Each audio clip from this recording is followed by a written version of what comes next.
From Studio 3 at Buzz TV, it's The Horse's Mouth with Tom McManus.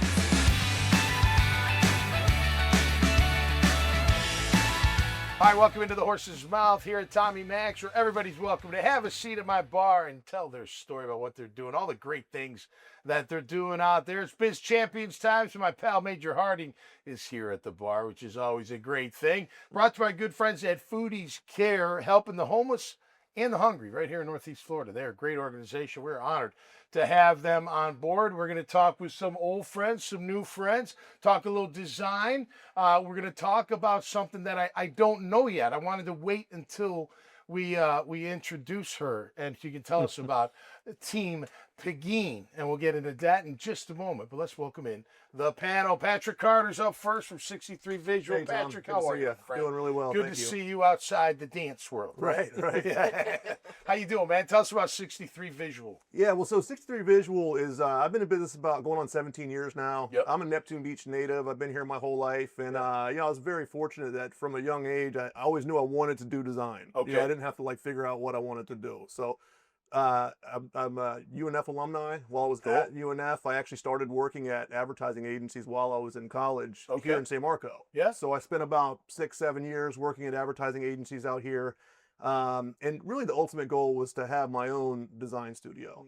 And working for the advertising agencies, I was really able to cut my teeth and learn about the industry, but I also learned the things that I didn't really like about it or the things that I wanted to change. Because working in an advertising agency, there's a lot of different people, a lot of communication touch points, some inefficiencies, that type of thing, which has its place. Yeah. But what I wanted to do was to bring creativity and direct communication right to the customer for small to medium-sized businesses. Customize it more. Right. Well, more of a boutique brand studio, not selling advertising, not doing email blasts, really focusing on brand, package design, website development, that type of thing. Okay. So instead of playing the telephone game of an agency where an account executive would talk to the client and then relay that to the art director and they would relay that down to the junior designer, a lot gets lost in translation there. Yeah. I like the direct communication component of it because it's more efficient and it's better operational efficiency and better results for the client. For sure. Yeah, absolutely, man. That's fantastic. Really hands-on. Yeah, I probably absolutely. feel like they're not just some number. Like they're, I can't stand when you talk. Like sometimes car dealer, you're just a number. You're not a person. Right. You know what I mean, I want to be a person. I want you to care about what I'm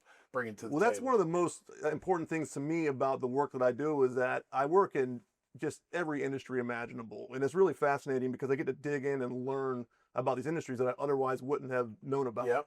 One example I could give is one of my clients is a horse shampoo client. Yeah. I never knew anything about horses or shampoo. So I get to learn about this and learn about their audience and the people that are their potential customers and what makes the product quality and USA made and all that type of stuff. So there's that's just one example because it's so strange, but there's so many different industries that you get to learn about. Yeah, you got to dig in to really figure out their branding. Right, exactly. It happens Branding's first. hard. Yeah, Branding well, that can be happens hard. first. I learn about the industry. I learn about what makes them tick, what makes them different than their competitors, and then I get to do the fun part of making it look really cool. Yeah, that's great, Patrick. Great to have you on the show, man. Yeah, thanks for having me. For sure. All right, Pegine Echevarria is here.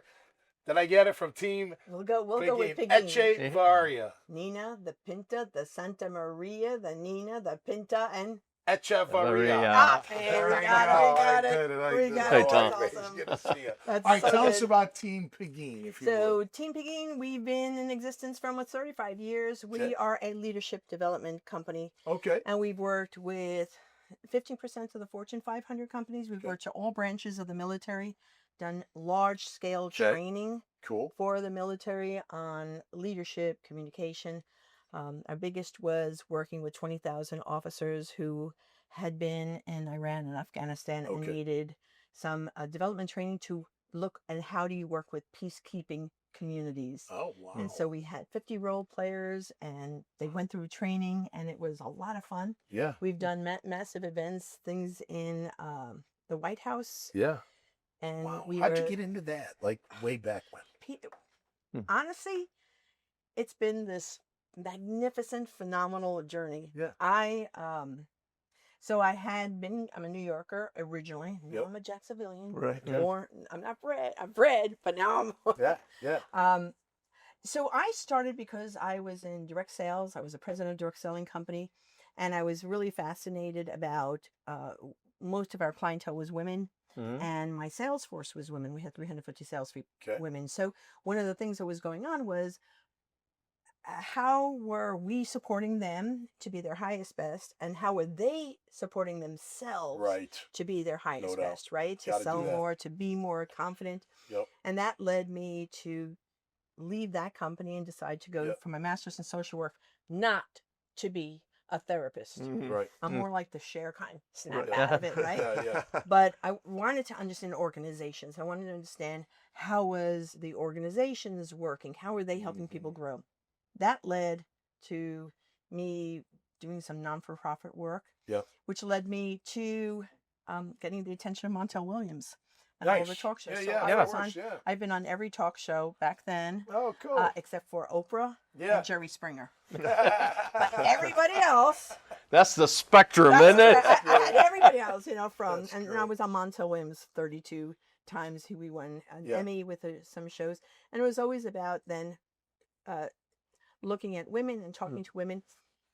And then the one that pulled me aside, he pulled me in the corner, and Montel's really direct. Yeah. And he went into my face and he went, nobody talks like you. Nobody says things like you. Nobody acts like you. You need to be out there speaking. Yeah. I had no idea what he was talking about. But he was kind enough to be my mentor, guide me. And so then I started speaking, and then Give you that people started platform. hearing me. And I spoke, the way I got to the military was one of the highest ranking Navy officers happened to be at a conference that I was speaking at. And he came to me and he said, we need you. You're just, so then I spoke to all areas of the Navy and then everybody else. Yeah. And then that's how I got to, so today I work with primarily big organizations, women, executives and leaders, the CEOs of those companies that want usually their daughters to thrive. And so that's where I come in, and That I is have a blast. fantastic. So let me ask you this, Major. Describe great leadership. It starts at the top, and you have to learn how to delegate, and you have to choose the right people around you. And it's like building a football team. Yeah. You know, you got to have the right guys, and then you got to have the subs that can come in if somebody falls down. Right. But running a general construction company for 40 years, you kind of have to figure it out as you go. But you know, it starts with me making good decisions. And you make some bad ones along the way, and you learn from it. Yeah. Patrick, how about you? What would you say? Well, that's pretty good, Major. I like that. So I'm really into like personal growth. I always have been. I started as a teenager listening to Dale Carnegie, you know, How to Win Friends and Influence People. It's a great sales book. It's a great life book. You know, you can parent with it, all that type of thing. You know, Tony Robbins is an all-time great, you know, so all that stuff. It's like, you know, to be a great leader, I think that you got to be willing to kind of jump in and get your hands dirty too. When I was in college, I worked at Outback, and that was the glory days of Outback when it was really, it was something different back then. And we had a proprietor, which what they called the GM back then. And he ended up becoming a joint venture partner for Bonefish in Tallahassee, which is like a regional manager type thing. But he started as the dishwasher, you know, and that type of stuff. And then you watched him work on the line. He's back there slinging food, you know, $30,000 sales night for dinner on Mother's Day or something like that. He's back there slinging food, and he'd be like, "Hey, get this dish tub," and you know, a waiter would be like, "Oh, I'm too busy." He's like, "I got it." Right. Boom, and then he's washing dishes, you know. So that always stood out to me as leadership. Instead of trying to bark orders or demand certain things, be willing to do it and lead by example. You know, which is kind of a cliche, but it really is true. No, it's totally true. I would say, because I've had some great leaders. My parents were great leaders. Coach Coffin. Most of my coaches were great leaders. All I ever wanted from a leader is be consistent. Just be you. And you can be hard on me, you know, but don't be one way one day and then try to be another way the next day. And then, because then I'm walking in not knowing what to expect. One thing about Coffin, Tom Coffin, the great coach, like, you knew what every day was going to be like. And he would be so regimented that you just had to follow those rules or you would be left aside. Now, why would you follow a guy like that? Because at 10 o'clock at night, his office light is still on. He's still working. I remember BC coming home from the bars at like 12:31, whatever. His light would still be on, working, because the stadium was right there on campus. You're like, this guy's dedicated to winning. But you know what else he also was? Yep. Is he knew you.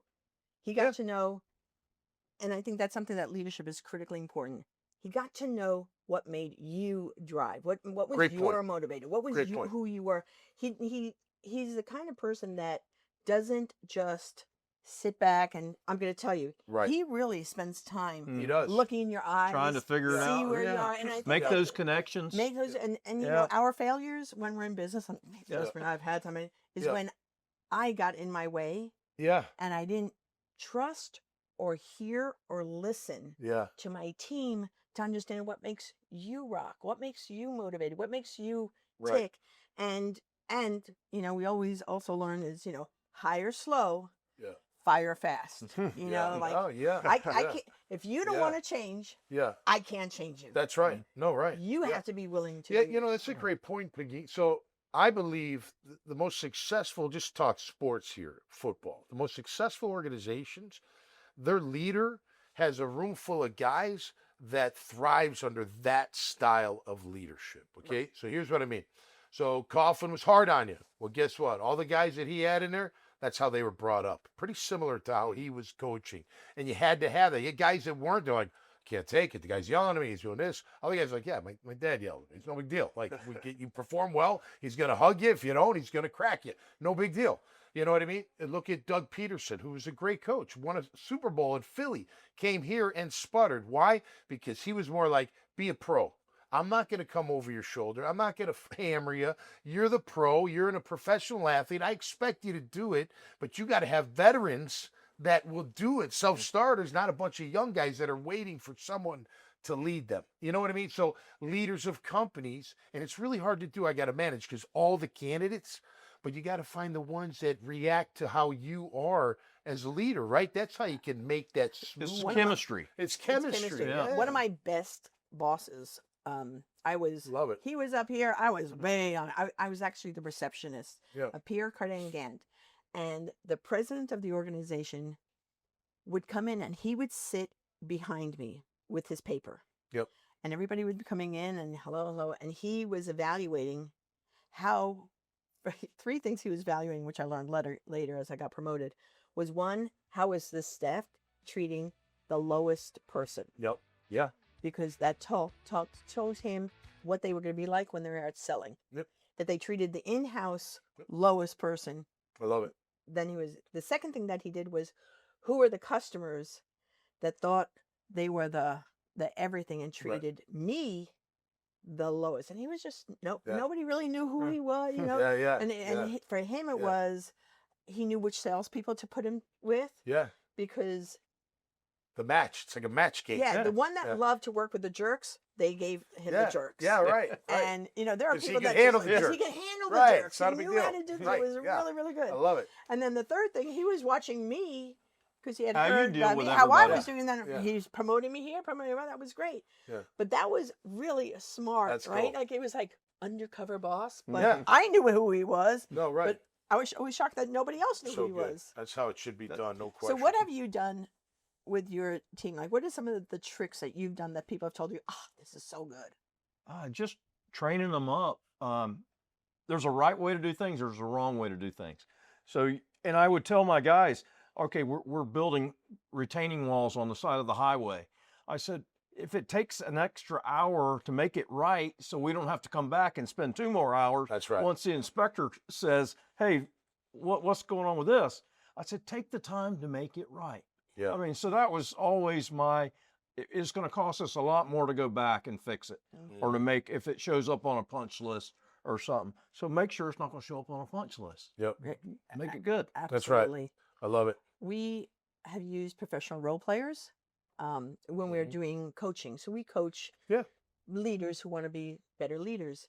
And I'll find through time, like their weak spots and stuff. So the ending is we bring professional role players and I hire people to role play the ones that are going to poke them because I Yeah. need them to know how to be steady when they're being poked. Yeah, right. Right?